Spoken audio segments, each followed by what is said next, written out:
there is freedom to make decision, freedom to use judgment and freedom to act. Decentralization often results in effective controls and performance measurements.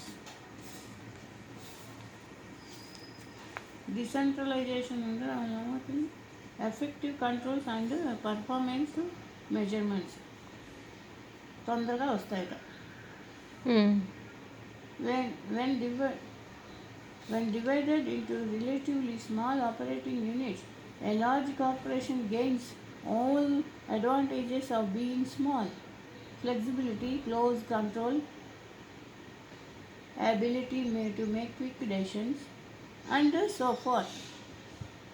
అంటే decentralisation వల్ల flexibility వస్తుంది, close control వస్తుంది, ability to make quick decisions వస్తాయి.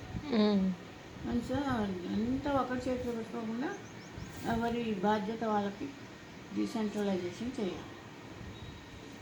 ఇప్పుడు disadvantages of decentralisation ఏమిటి? వీటికి opposite చెప్పు. Work load upon over burden executive.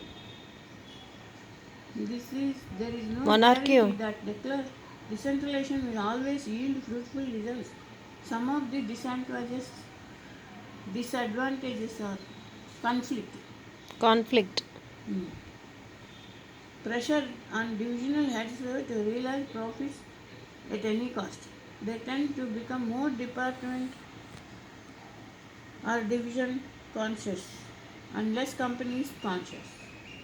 This gives rise to inter-divisional competition, and this competition may ultimately result in bitter rivalries and conflicts. ఎంతసేపు దీని మీద